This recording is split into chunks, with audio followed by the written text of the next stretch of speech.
So if you missed my intro and you're watching online, grab a piece of paper and a pen because you're going to need it. I'll get to that in a minute.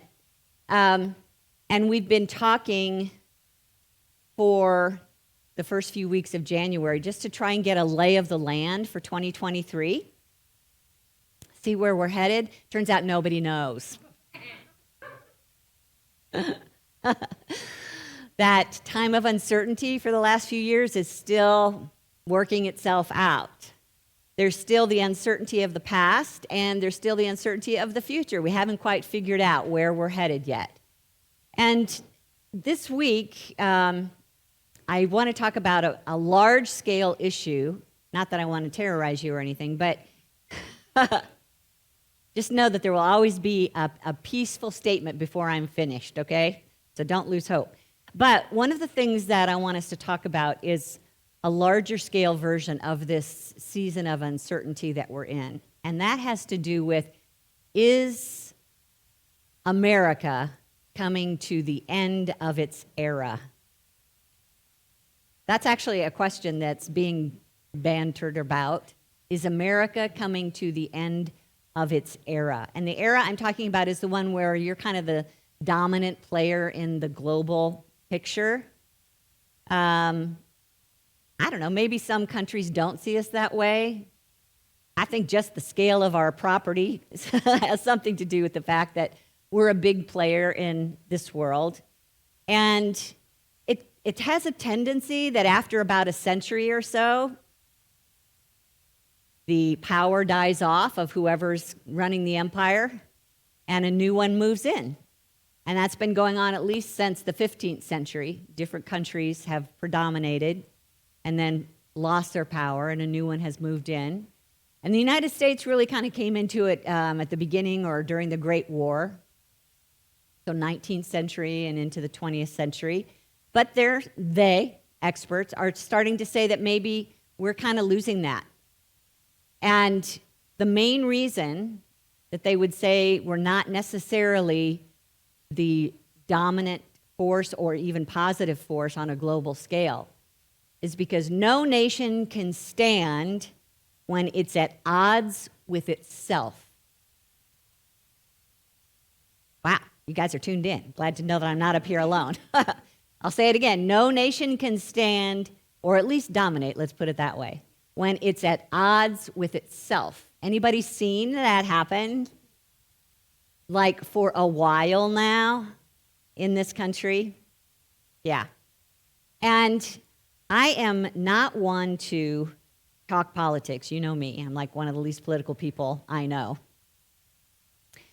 But I do want to quote someone today, and I think it's important you know that he's not an American. So he's not from the left or the right. He's got hopefully kind of a neutral point of view. And he also loves America. He went to college here. He's got family from here. He married an American.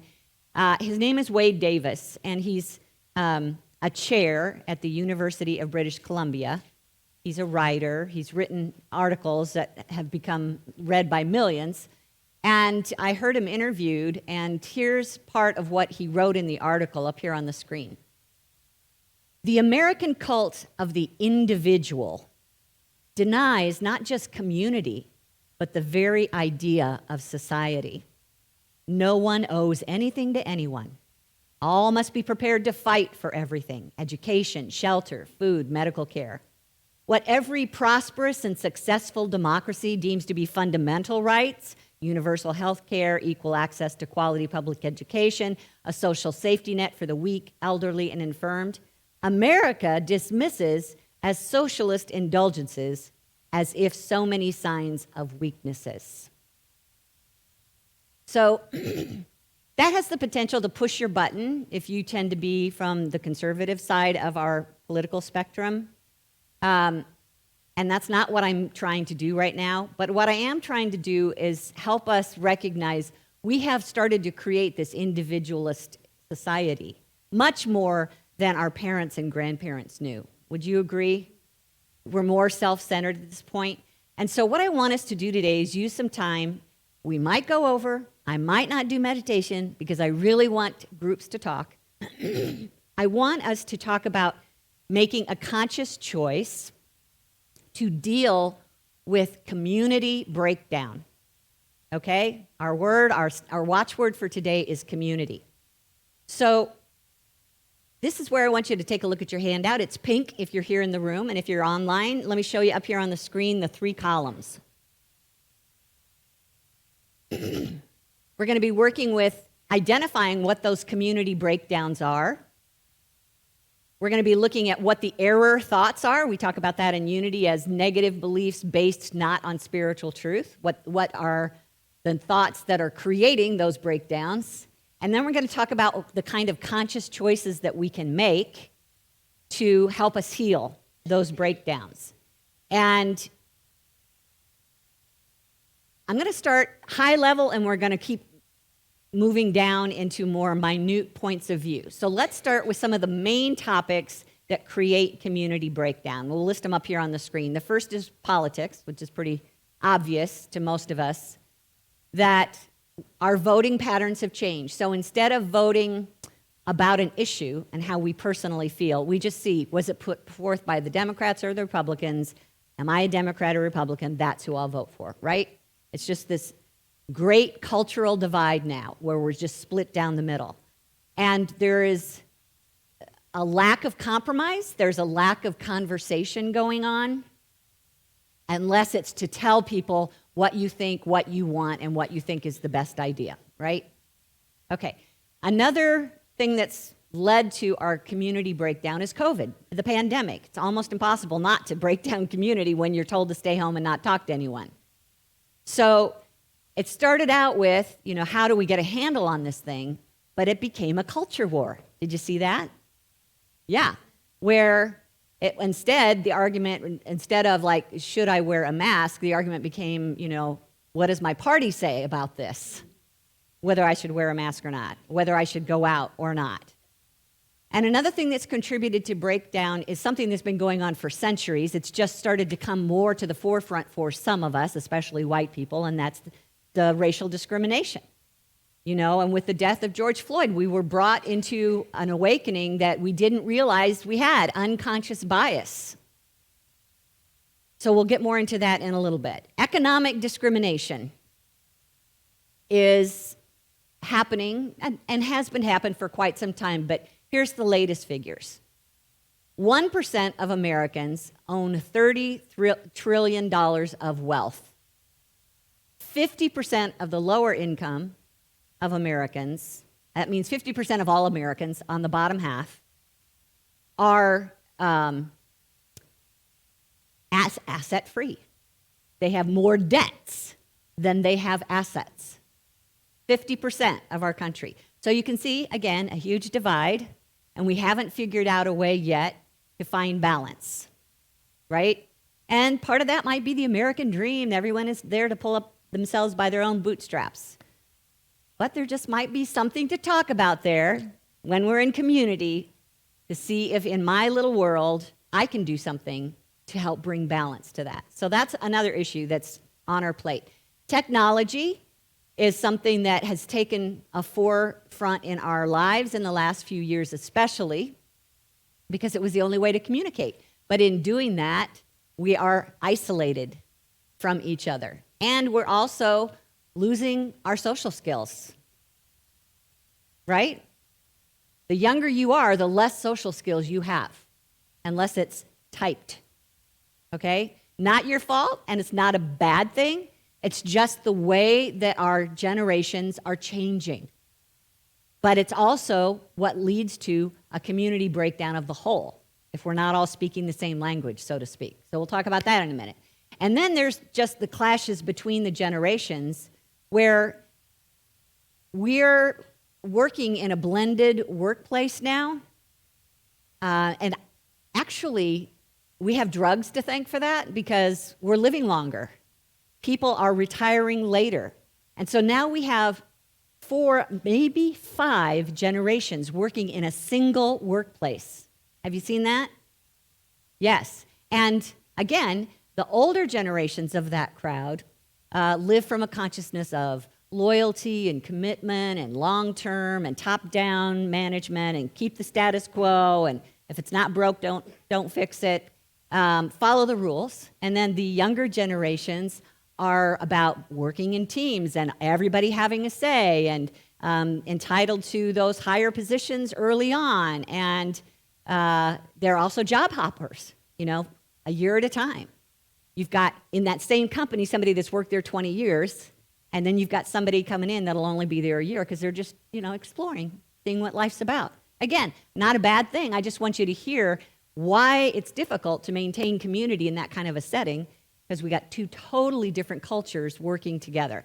And imagine being a manager, to have to find a way for everybody to be able to work together. Okay, so those are the high-level ideas that are helping to break down community.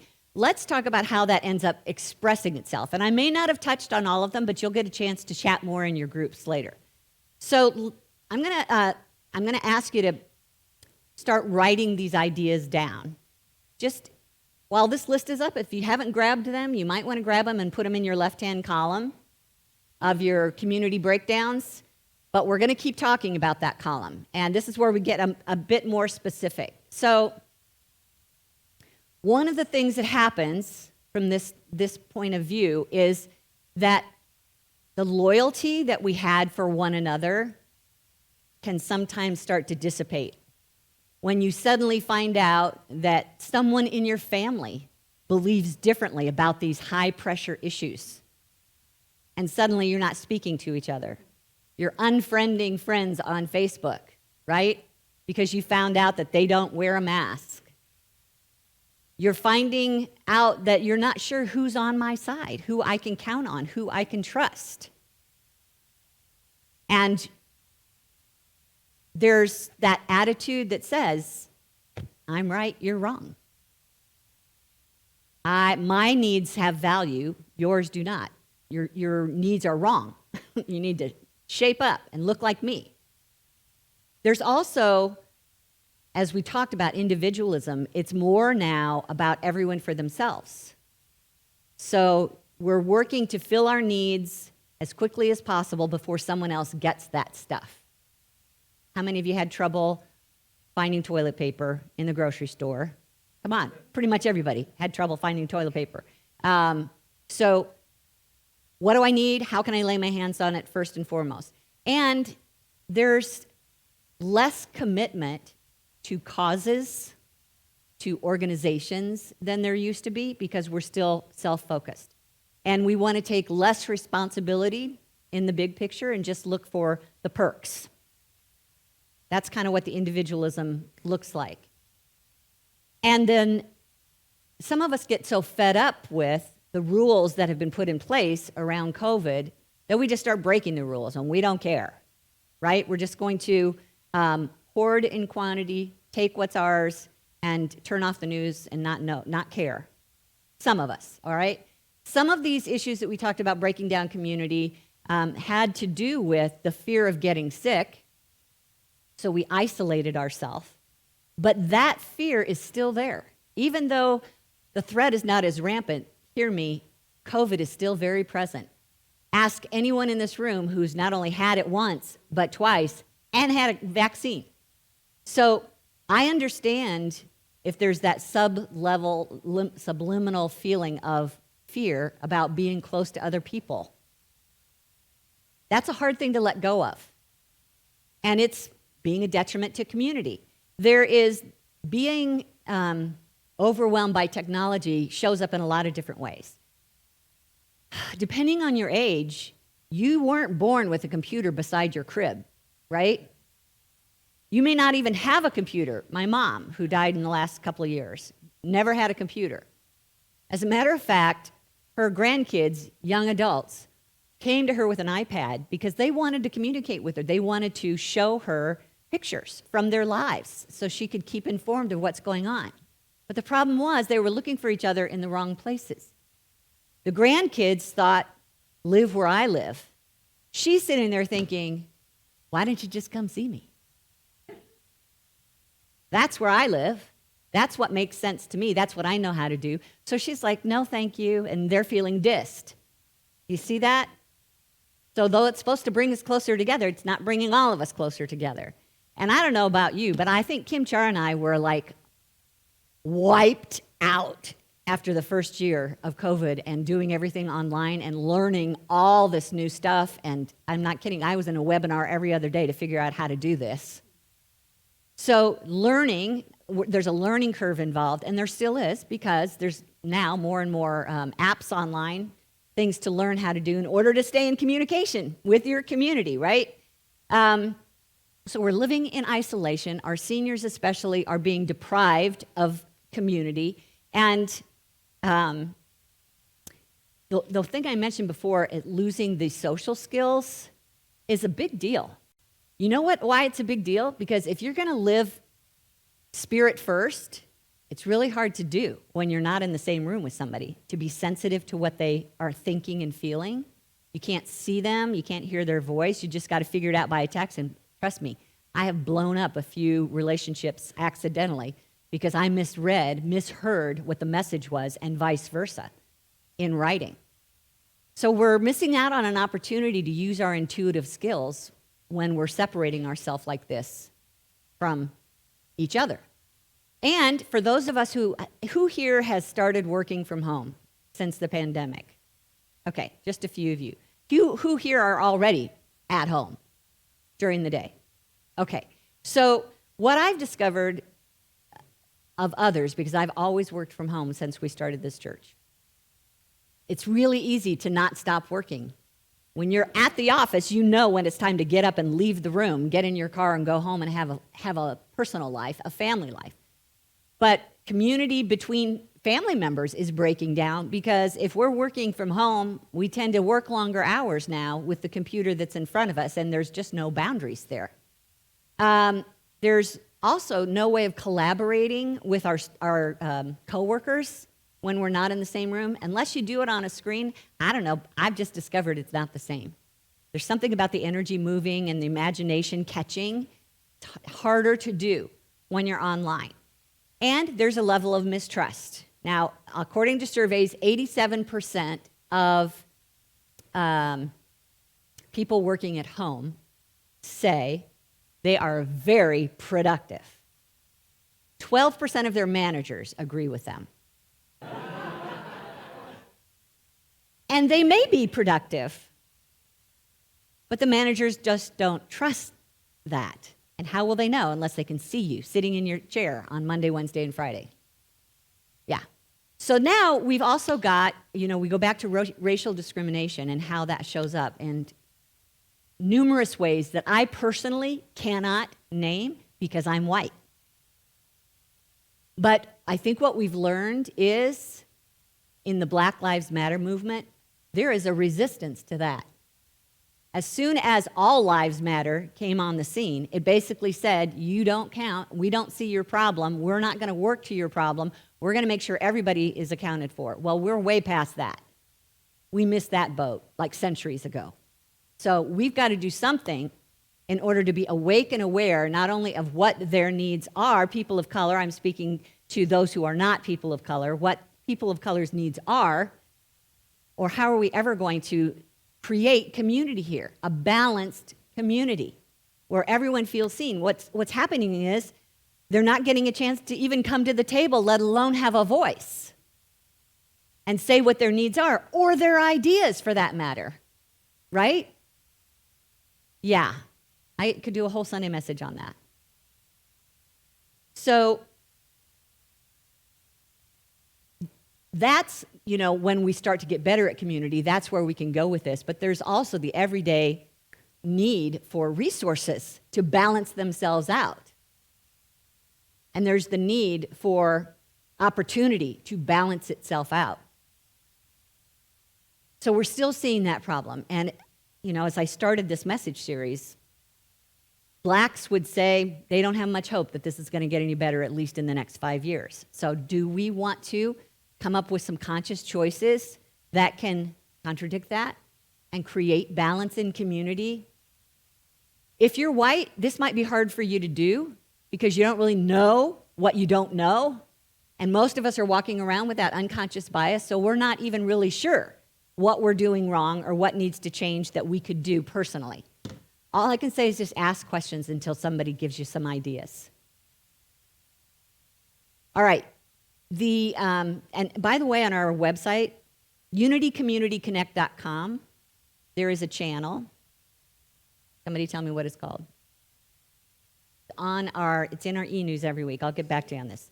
Safe Hearts has tons of resources to help open up your awareness of what needs to change in order to create balance between races. That's unitycommunityconnect.com. Look for the Safe Hearts channel. Lots of resources there. Okay. The things that I've listed here and everything should be up. Did we go there? Okay, you're good. You're done. Just realize that if one of those things that I mentioned doesn't really affect you, my hunch is there is still something in your own life that has created a breakdown in your community. And we're part of lots of communities. So it might be your family community, might be your unity community, and it could be work, it could be all kinds of communities.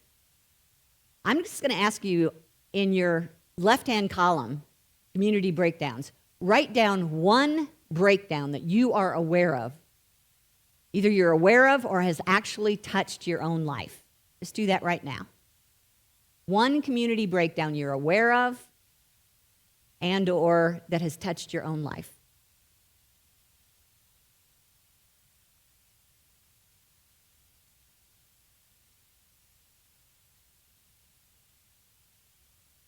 This is under the community breakdown column. Everything I've just been talking about, hopefully you've been taking notes because you're going to want to refer back to that. If there's something that you just wrote down that you personally experienced, fine, you're done. But if there's something specific that you've experienced breakdown about in community, write that one down in that column for sure. Does that make sense? Okay. And Don?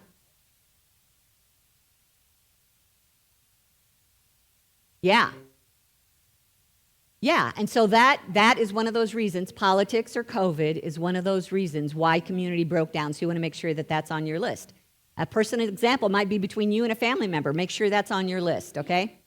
Okay, so eyes back on me again now.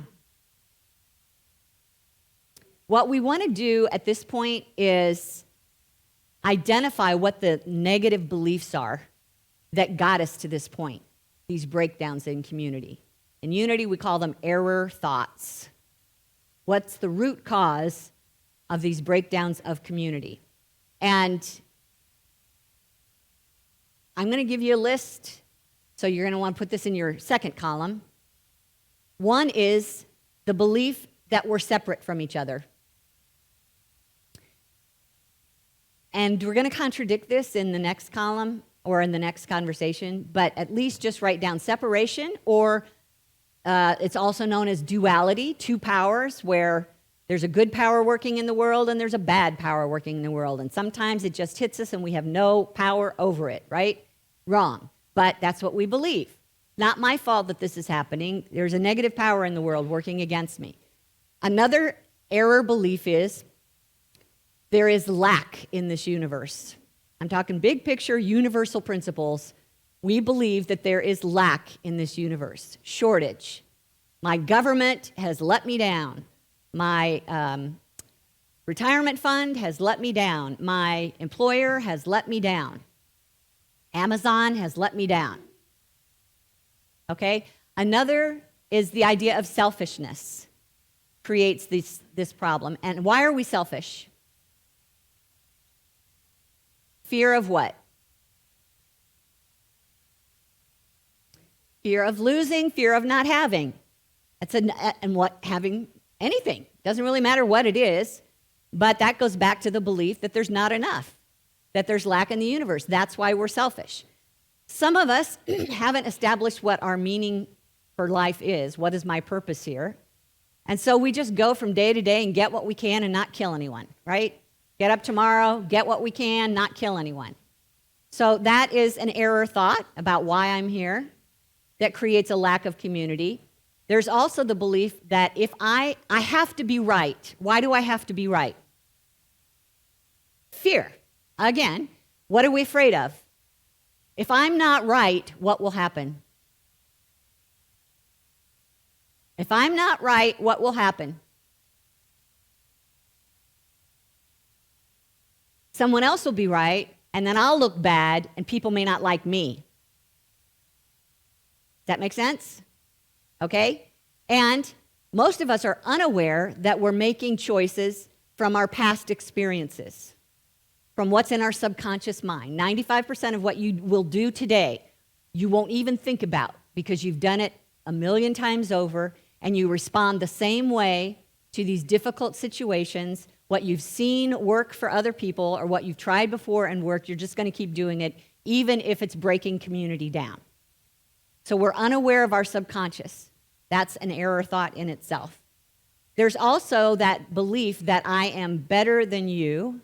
You know, when we come into racial discrimination, we've been, part of the systemic racism is that it's inherent in our white race to believe that we are better than those of color. Just the moment you're born, that's part of the collective consciousness that's informing us. White better than black. Unconscious of it, how do we heal that? That's an error thought. So take a look at that list and just see if I missed anything that could also create a breakdown in community, a belief, a negative belief. But identify your negative belief that has created a breakdown in your community. Because we are all playing in this game together. Unity congregations are not exempt from error beliefs. And I will say, I just gotta say, we talk about it, the elephant in the room. During this last few years, we have lost part of our community. I believe that part of you are out there watching online because you like watching in your jammies and not having to get up so early. But we discovered during the pandemic that the people that we've been hanging out with here on Sundays actually think differently about it than you do. And therefore, we've been unfriended, or you unfriended them. And sometimes you unfriended someone and then didn't come for fear you'd bump into them again. Just saying. Now, we're all human. We all deal with the same collective consciousness. And we're not going to escape this. That's why I'm talking about it today. We all have work to do to see how we're playing in the breakdown of community and what conscious choices we can make. Now, here's where things start to rise up a little bit if you're feeling a little heavy right now. The first thing we want to do at this point is look at the truth. What will heal these broken communities and the beliefs that made this breakdown in the first place? We call it truth. We talk about it as spiritual truth. And these might be definitions that you've heard before, something we say here every Sunday. One power. Instead of thinking we're separate from each other, we remember there's only one power here.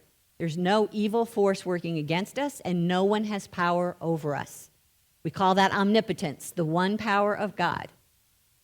So we need to start when we find ourselves breaking our community down. We need to go back to, but wait a minute, there's nothing working against me here. There's only the power of God at work. Can I see it that way? There's also the idea that there's only one presence, one source. And so when we think that someone else is going to take our good from us, we remind ourselves that our good is actually provided by Spirit. It's our infinite source. There's nothing that you can need or use in your life that isn't first made out of spiritual energy, which is infinite in nature. So we need to understand that. That's one presence means you and I are one. Not only are we one with God, but you and I are one. So when we start dissing someone who doesn't think the way that we do, we think we're separating ourselves from the problem, but we're actually not. We're creating a breakdown in community when all the while what I'm saying about you or thinking about you, I'm actually pulling in that same energy to myself and adding to the collective consciousness. There's one mind. That's the truth. The divine mind. We're all thinking inside the divine mind right now. And anything that we need to know that will create a sense of balance in our community is present in the mind of God and available to us if we just learn how to tap into it. That's why we use meditation, getting still and being able to hear the voice of God. One of Unity's 5 principles, our third principle, says we create our life experience through our thoughts, our feelings especially, and our beliefs. So if that's the case, what breakdown in my community am I creating with my thoughts and feelings and beliefs when I could be using our fourth principle, which means purposely using my thoughts and feelings and beliefs to think about God, to think about good, to think about truth? That's how we heal community, is pointing our thoughts to the Spirit first and let it infiltrate what it is that our community is experiencing. And ultimately know that the air you're breathing right now, the light of the sun and the spiritual light that's within us, the life in our bodies, all made out of the force of love. When you think about all the breakdowns in community, can you see how important this one is to remember? That at any given moment, we can just turn within and remind ourselves, thank you, thank you. Thank you for love, thank you. Remind ourselves that that force is ready and willing to work for the good of everyone involved. You're not alone. You've got the entire universe on your side because there's only one side because we're all one, and it's for good. It's working for good. So, there's our truth, and I'm sure there's more that you can come up with yourself. And now what I want us to do is make some conscious choices. We've looked at what the main problems are. We've looked at how they play themselves out. We've looked at the mistaken beliefs that created those problems.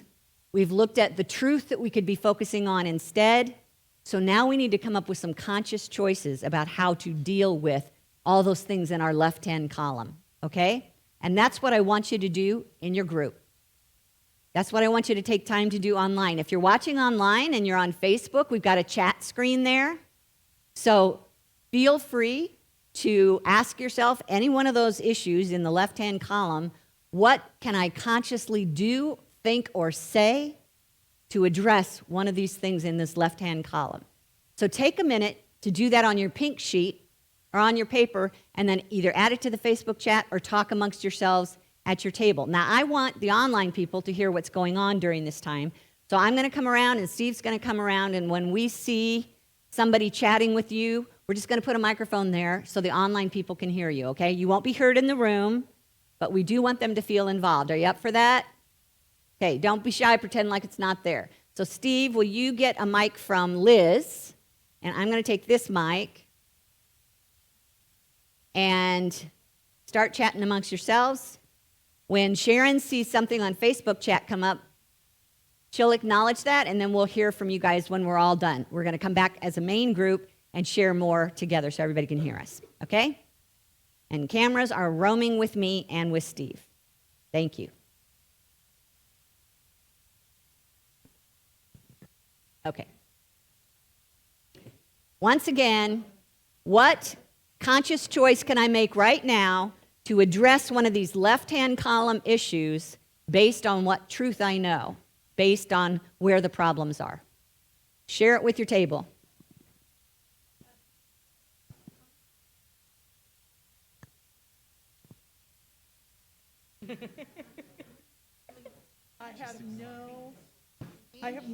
I have a great niece who unfriended me on Facebook because I disagreed with her politics. And so what it basically means is that I don't see all of the pictures of her children that she posts every day. But it also seems to leave a hole where I don't have that contact where I can reach out to them. And in my heart of Love hearts, always I believe wins. that that is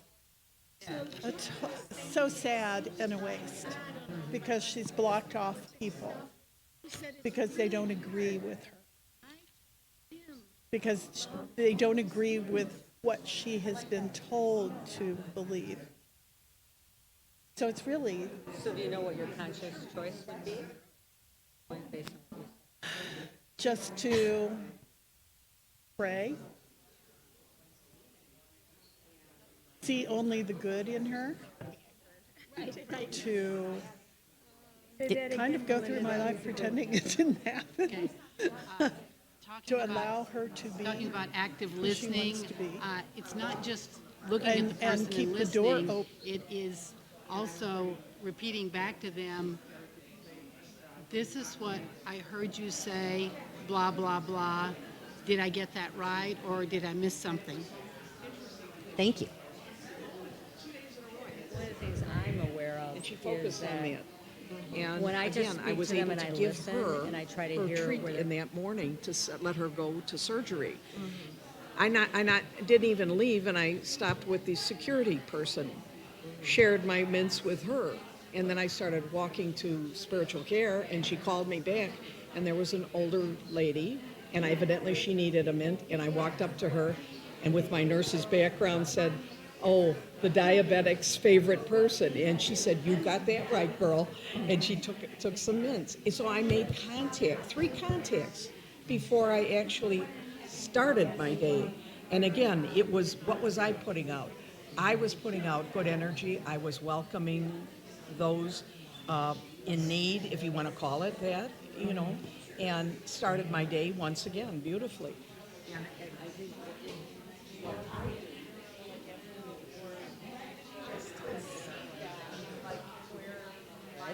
and then and at in the same time a for little me, tiny area in the Ozarks, and I see that community still. They still do the things for each other and pick up the pieces and work as a community. They are yeah, this is, what you're thinking is understandable, and I can see why you might think that reason for this reason.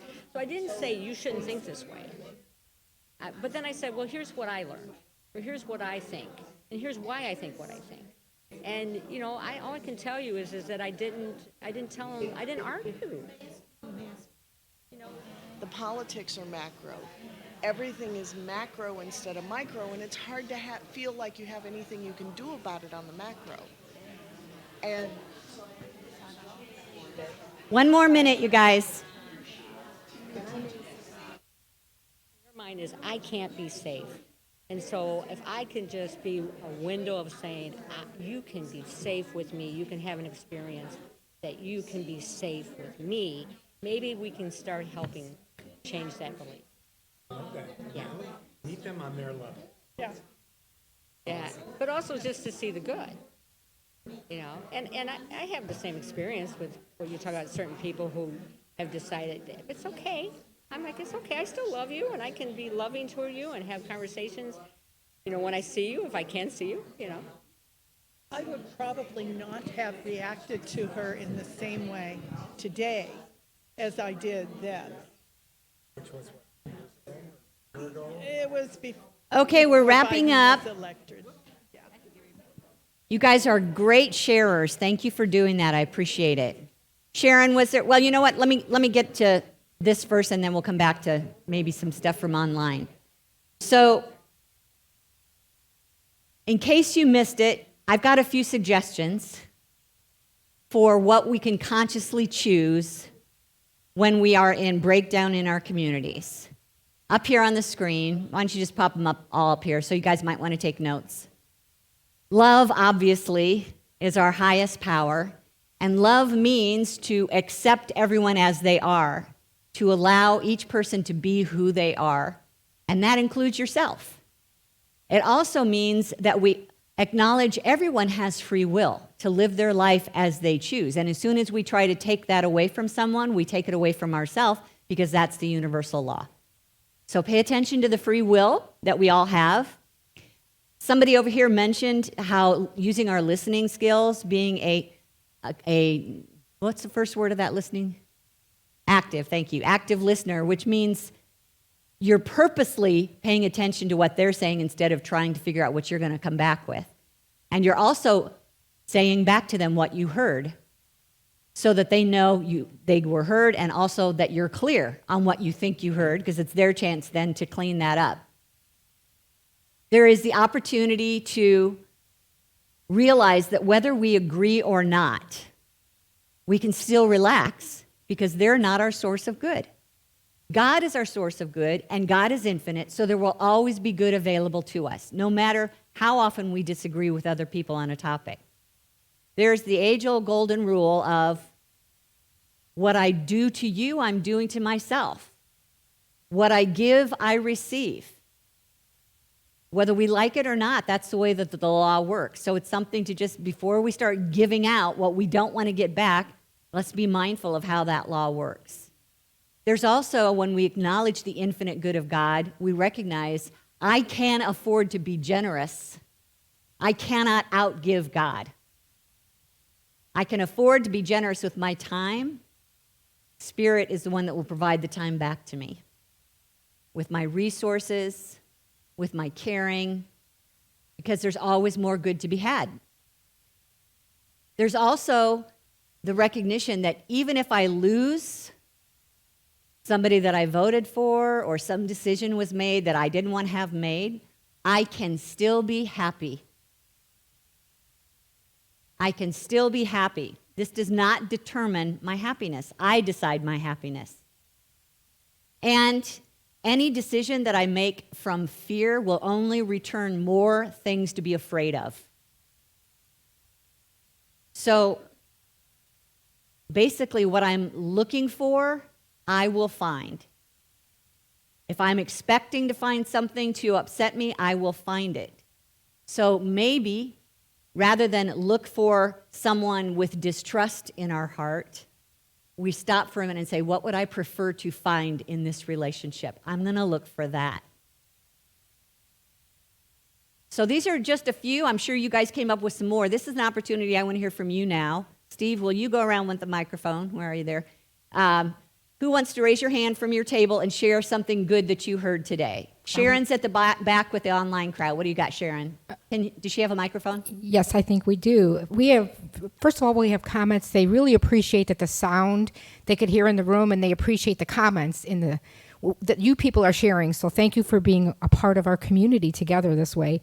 Nikki Nicole says, she has a couple good ones, and I can't, let's see. Conscious choices that I've made are to interact and engage in conversation with people different than me.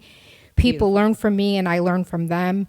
Also, engaging in sports. Sports brings many together, regardless of background, race, religion, etc.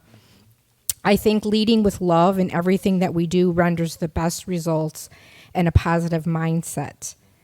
I'll share one more, Kitty, and then you can go to the room and we'll come back. Lynn Prizzle says, I can be more understanding and not to judge as right or wrong. Thank you. All right, who here in the room has something good to share? Don't be shy. Go ahead, Steve. Someone talked about how their niece had closed the door on them, and then someone else said that, and she's a therapist, right? That she tends to meet people on their own level who are closing the door. And I love that. That was great. Thank you. Thank you, Julie. We were talking about active listening, which means not just looking at somebody, but really hearing what they say and then repeating back to them. Yes. This is what I heard you say. Did I get that right, or am I missing something? Yes. And also expanding on that a little bit is, don't have your own agenda in mind, because if you listen to what you may find out something that you can respond to that really meets their needs. Thank you, Melinda. And just a reminder, if you want to find somebody else, raise your hand. A reminder that one of Unity's core values is open-mindedness. You remember that? where we don't decide first for somebody else what things should be, but we're interested in hearing different points of view. Who else wants to share? Okay, back to Sharon. Online, we have Cindy Spees. Instead of hiding from all the issues demanding our attention, I see those needs as people all over the world identifying where we can clean up. This involves all of us, and I choose where to show up with the resources I can give. Beautiful, thank you. Anyone else? I know y'all were having good conversations. We want to hear from the other tables. Kim Char. Thank you. First, I have to say that active listening really resonated with me. I had not thought about it. So that was really cool to hear. And then I was also thinking, it's very unity, a conscious choice for denial and affirmations in the context of, maybe I'm talking to you, Kitty, but to when I hear something that doesn't resonate as true, even if it's just in my own head, to know there's no power in that. Yes. And then immediately, whether it's in my own head or not, to turn around and say what the truth is for that person or myself or that relationship is really important. Yes. Right? And also knowing the difference between it's just my selfish need that needs to be right versus, yeah, that really is off. Is that what you're Yes, saying? yes, Because sometimes yes. people will say things just like, oh, come on, that's against the law. But then sometimes they're saying something that's like, that's against my politics. That's right. Yeah. And then the other thing for me was this coming into a space with non-judgment, which is very difficult for me, actually. I will judge to hear him back. But to be present, again, actively listening, hearing where they're coming from, and not choosing to judge, even if it's in my own head. Thank you. Can I just ask who's doing our announcements today? Okay, Carol. First of all, just thank you, everyone. Was there anybody else that was going to share? Anyone? Okay. Thank you for doing this, because this is out of our comfort zone most of the time. We're running longer than we usually do, so thank you for your extra time today. Thank you for your willingness to do this work privately, and if you're online, this is something that you can still keep doing yourself.